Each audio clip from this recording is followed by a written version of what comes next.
এতক্ষণ পর্যন্ত আমরা জানলাম যে দক্ষতাটা কি বিষয়। এখন আমরা জানবো যে সফট স্কিল কি। স্কিল মানেই তো দক্ষতা, তাই না? এবার আমরা বুঝবো যে সফট স্কিলটা কি। সফট মানে কি? বলে না যে কাপড়টা অনেক সফট, পরে অনেক ভালো লাগবে, বলে না? কোনো একটা বিষয় বা কোনো একটা জিনিসপত্রে খুব সফট। তো এইটা কি দেখা যায় যে এই সফট যে বিষয়টা বললো যে কাপড়টা অনেক সফট, ধরতে ভালো লাগতেছে, ঠিক আছে, বা এই জিনিসটা অনেক সফট, দেখা যায় কি এটা, নাকি অনুভব করা যাচ্ছে? মানে চোখে দেখা যাচ্ছে কিন্তু বিষয়টা মানে খোলামেলা ভাবে নেওয়া যাচ্ছে না। তো সফট স্কিল, স্কিল মানে দক্ষতা। সফট স্কিল হলো এমন একটা স্কিল যেটা আপনার মধ্যে আছে, সহজে চোখে পড়ে না কিন্তু অনুভব করা যায়। কেমন? আপনি কিছুক্ষণ আগে বললাম যে আপনি সমালোচনা অন্য একজন করতেছে বা আপনার গুণ একজন আলোচনা করতেছে। কি কারণে আপনার এই বিষয়টা আলোচনা করতেছে যে আমার ওই ছেলের বউ ভালো? তার মানে আপনার আচার ব্যবহার বা অনেক কিছুই এত সুন্দর যেটা আপনার শাশুড়ি পছন্দ করে, পাশের আপনার বান্ধবী পছন্দ করে, আপনার বন্ধু জানে যে আমার ওই বন্ধুটা ভালো, ও সিগারেট খায় না, ধূমপান করে না, বাজে ছেলেপেলের সঙ্গে ঘোরে না, ও অনেক ভালো।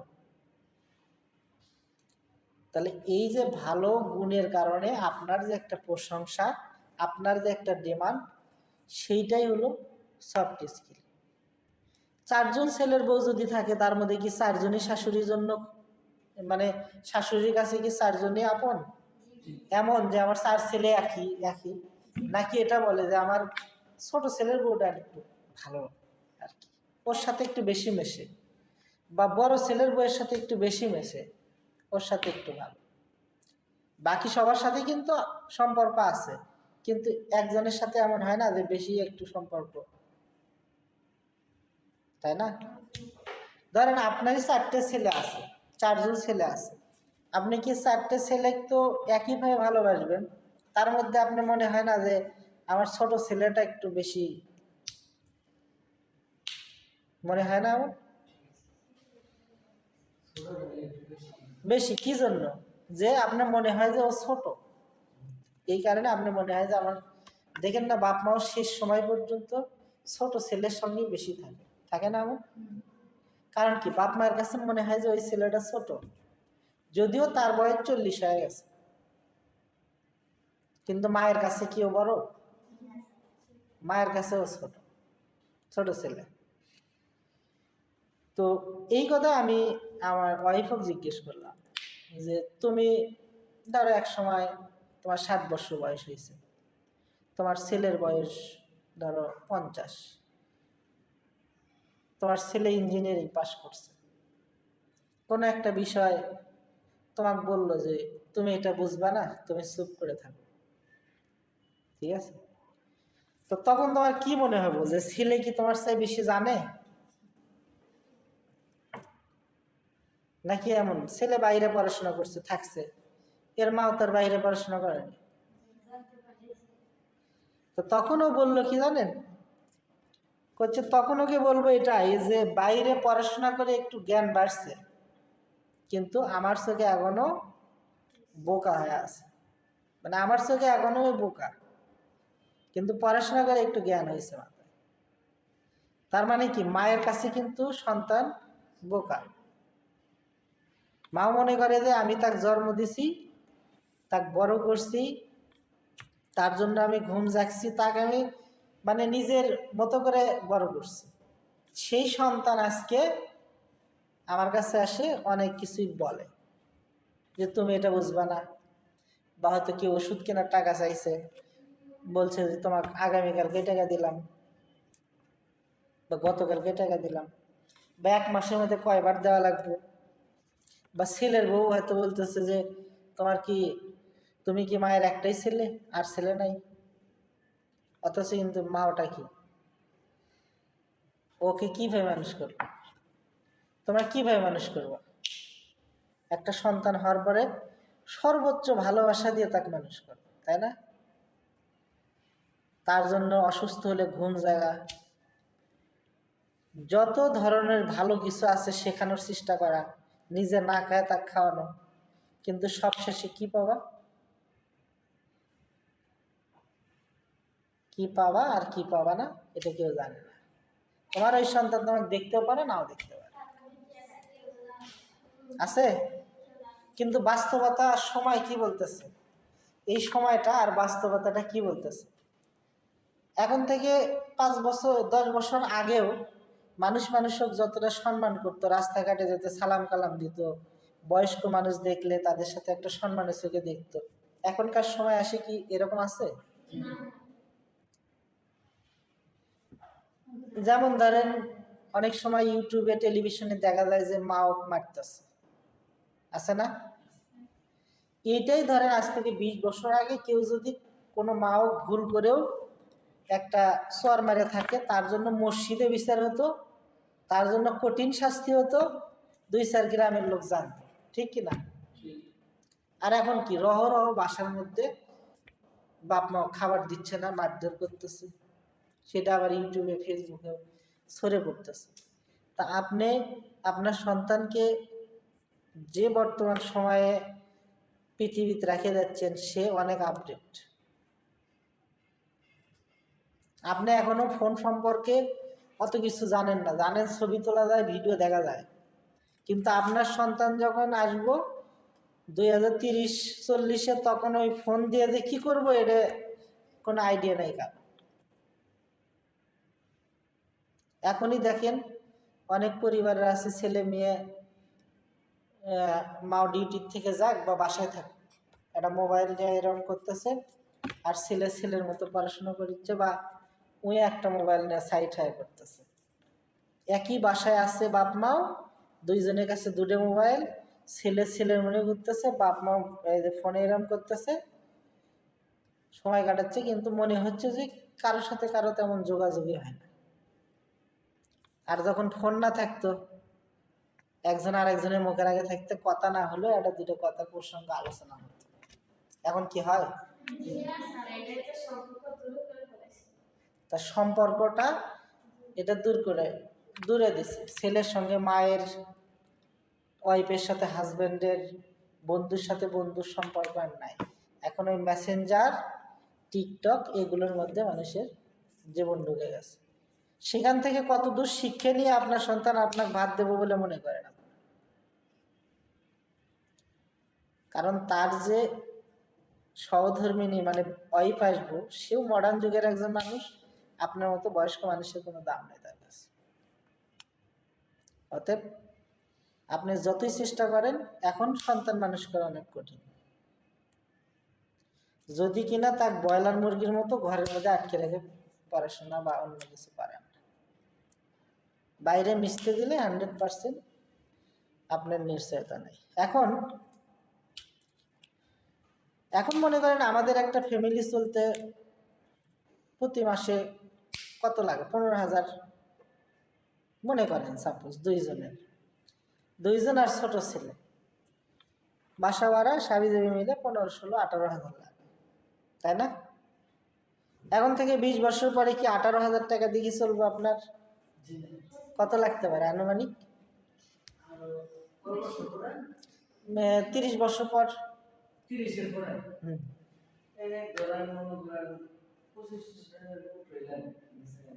এখন যদি 18 লাগে, 30 বছর পরে যা লাগবে আপনার 25। আচ্ছা, 2000 সালে একটা সংসার চলতে কত লাগছে? 10-12,000। এখন কত? 18,000। আচ্ছা, ঠিক আছে। আচ্ছা, ধরলাম আমি 25,000 টাকায় লাগে বা 30,000। আমার ধারণা যে 40,000 কি 35,000 এরকম লাগবে।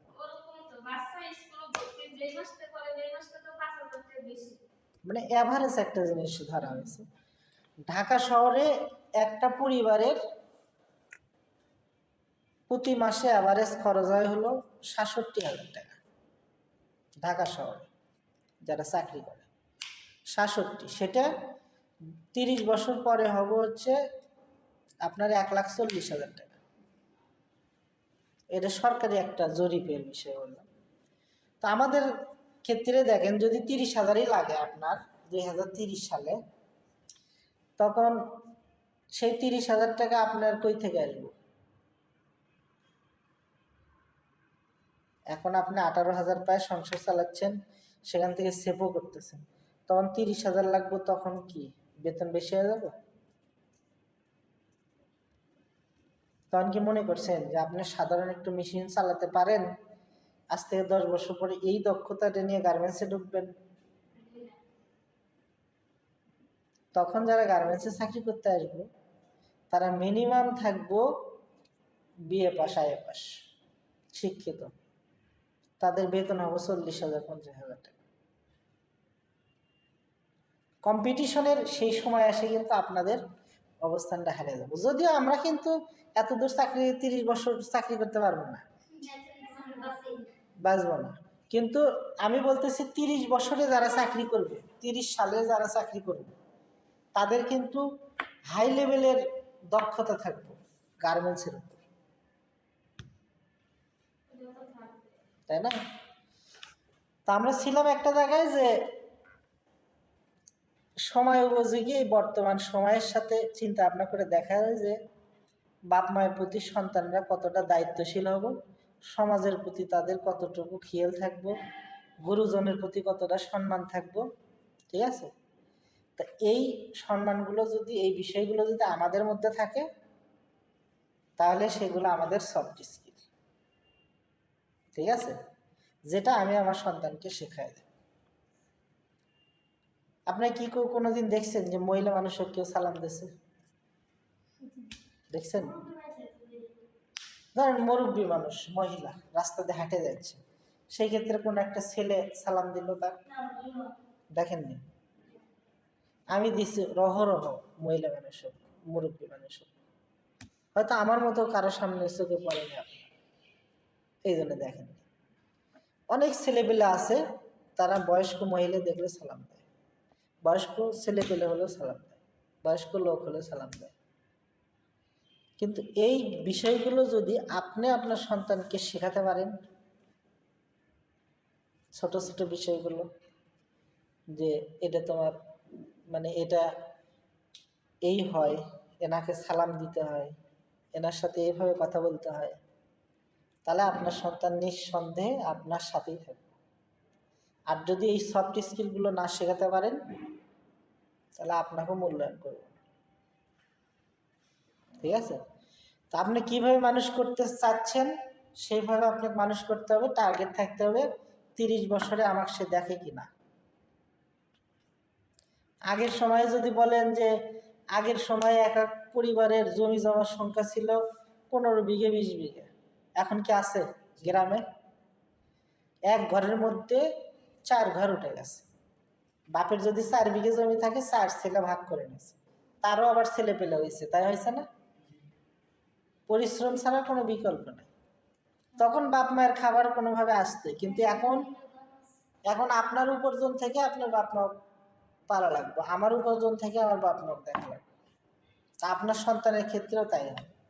অতএব তার সঠিক শিক্ষা, সঠিকভাবে মানুষ করা, এটার জন্য আপনার সর্বোচ্চ চেষ্টা করা লাগবে। বাকি যদি সন্তান আপনার না দেখে, তার জন্য আপনার সঞ্চয় এখন থেকে আপনাকে করতে হবে। ঠিক আছে? তার মানে আপনারা সবাই চেষ্টা করবেন যে সন্তানের জন্য যা কিছু করতেছি সবই ঠিক আছে, কিন্তু আমার জন্য একটা স্পেশাল কিছু করে যাবো, যাতে আমি মরে গেলে সেটা সন্তানকে দিয়ে দেবো। ঠিক আছে? কারণ যদি না দেখে, যদি আপনার কোনো জিনিস দিতে আপনার ছেলের বউ নিষেধ করে, ঠিক আছে, তো 10 বছর চাকরি করেও বাড়িতে যাওয়ার সময় দেখা যায় ওই মাসের স্যালারিটা তুললে গাড়ি ভাড়াতে বাড়ির যাবো, চিন্তা আপনার এটা থাকবে, তাই না? যে মাসের বেতনটা দিলে এই টাকা দিয়ে গাড়ি ভাড়া দিয়ে বাড়ির যাবো, আর চাকরি করবো না। সঞ্চয় তো অনেক দূরের কথা। আমরা কেউ কখনো চিন্তা করি না যে আমাদের কিছু সঞ্চয় করতে হবে। যাতে বাড়িতে গেলে আবার দেখা যায় যেটুকু ক্যাশ করছিলাম সেটা খাওয়া শেষ, আবার ঢাকা আসো রিটার্ন, আবার এসে চাকরি বাকরি নাও, এইভাবে চলতেছে। কিন্তু শুরু থেকে যদি আপনি চাকরির শেষ সময় পর্যন্ত 500 টাকা জমা করে রাখেন, তো আপনার নিজস্ব 1-1.5 লাখ 2 লাখ টাকা ক্যাশ হতে পারে। আমাদের এই ট্রেনিংয়ের পার্টিসিপেন্ট যারা যারা আছে, 4টা গার্মেন্টস 5টা গার্মেন্টসে আমরা কাজ করি, প্রত্যেককেই কমিটমেন্ট করছে তারা নিজস্ব একটা ডিপিএস করবে, যাতে তাদের সঞ্চয় রাখতে পারে। তো আপনারাও ভবিষ্যতের কথা চিন্তা করে কি করা যায় এটা বিষয়ে ইয়ে করবেন। তা আমরা ছিলাম হলো সফট স্কিলের মধ্যে, তাই না? এখন দেখেন আমাদের এখানে কি বলছে যে অনেক মানুষ আছে যারা খুব সুন্দর করে কথা বলে, তাদের কথা শুনেই অন্যরা তাকে আপন করে নেয়। আবার কেউ কেউ আছে একটু কিছু হলেই দুশ্চিন্তায় অস্থির হয়ে যায়। কেউ কেউ আবার খুব কঠিন পরিস্থিতিকে ঠান্ডা মাথায় সামাল দেয়। মানুষ এই সব গুণগুলোকে সফট স্কিল বলে। জীবনের সফল হওয়ার জন্য টেকনিক্যাল স্কিলের পাশাপাশি সফট স্কিল থাকা জরুরি। সফট স্কিল আত্মবিশ্বাস বাড়ায়, জীবনের নানান বাধা বিপত্তিগুলো সামাল দিতে সাহায্য করে। তাহলে কি যতগুলো বিষয় আলোচনা করলাম এগুলো তো সফট স্কিলের অংশই। পাশাপাশি কোনো পরিস্থিতি আসলে সেটা নিয়ে দুশ্চিন্তা না করে ঠান্ডা মাথায় সেটাকে সামাল দিতে হবে। রাগ নিয়ন্ত্রণ করতে হবে, ঠিক আছে? অনেক সময় দেখা যায় প্রোডাকশন হয় না, সুপারভাইজার গালাগালি করছে, রাগ হয়েছে, ওর সাথে আপনিও দুটো দিয়েছেন, বাজে গেছে ক্যাসাল, আপনি হলো চেম্বারে, সুপারভাইজার এসে আপনারই বিচার করতেছে। অথচ পরেক্ষণ দেখা যাচ্ছে কি এটা সাধারণ কোনো বিষয়, রাগারাগি করাটার কারণে ছিল না। ভাই হয়ে ভাইয়ের মাথায় বাড়ি দিয়েছে, যখন মাথায় সিলাই টিলাই করে বাসায় আসছে, দুইজনে একটু ঠান্ডা হয়েছে, তখন করছে এটা কী করলাম নিশ্চয়ই এটা, ঠিক আছে? তো এই যে রাগ বিষয়টা, এটাকে নিয়ন্ত্রণ করা কিন্তু আপনার একটা সফট স্কিল। দেখেন রাগ করে কি কোনো কিছু ভালো হয়েছে কারো? ক্ষতি ছাড়া। গার্মেন্টসও তাই, আপনি এখানে চাকরি করেন না 10 জায়গায় চাকরি করেন, সমস্যা নেই, আমার একটু পোষাচ্ছে না আরেক জায়গায় করব, তাই না? তার জন্য আমি আরো 2 জনের সাথে সঙ্গ মেলায় একটা হট্টগোল তৈরি করার চেষ্টা করলাম, ঝামেলা তৈরি করলাম, সেটা কি ঠিক হবো? এই যে গাজীপুরেই দেখেন ছাত্রদের ওপর 20 জনের ওপর হামলা করছে আওয়ামী লীগের বা যারাই করছে। এখন এই জন্য সেনাবাহিনী ওই যে কি যেন অপারেশন চালাচ্ছে একটা, ছাত্ররাও খেপে গেছে। তো তোরা দেখতেছো যে তোদের যারা প্রধান তারা দেশ থেকে চলে গেছে, তাই না? তাহলে তোরা এই সময় ওই রকম রাগারাগি করে লাভ আছে? এখন তো আর যেখানে পাবো সেখানে বানাবো। আর পুলিশ আর্মি ধরলে তো এই এখন যতদিন বিএমপি আর এই সরকার থাকবে এতদিন ওর জেলের মধ্যে থাকা লাগবে, তাই না? তাহলে আমি আমার কর্মফল জানার পরেও যদি আমি এরকম কাজ করি তাহলে সে দোষটা অন্য কে নেবে, তাই না? ওরা জানে যে আমাদের যদি কোনো সমস্যা হয় তাহলে আমাদের কাছে কেউ আসবে না বাঁচানোর জন্য, তারপরে ওরা ছাত্রদের উপর আক্রমণ করছে। এমনও কিছু জিনিস আছে আপনি জানেন যে সিগারেট খেলে ক্যান্সার হয়, তবু মানুষ সিগারেট খায়। ঠিক এইরকমই কিছু জায়গা আছে যেখানে আপনি না চাইলেও এই বিষয়গুলো হয়। অতএব আমরা আমাদের অবস্থান থেকে ঠান্ডা মাথায় পরিস্থিতিকে সামাল দেব। তো যদি কেউ কখনো জিজ্ঞেস করে যে সফট স্কিল মানে কি, আপনি এক কথা বলতে পারেন যে রাগ নিয়ন্ত্রণ করা, কোনো কাজ ঠান্ডা মাথায় সামাল দেওয়া। কি? রাগ নিয়ন্ত্রণ করা আর কোনো বিষয় ঠান্ডা মাথায় সামাল দেওয়া, দুশ্চিন্তা না করা, এটা হলো সফট স্কিল। আর বাকি যে আনুষঙ্গিক বিষয় থাকলে এগুলো আপনাদের বোঝানোর।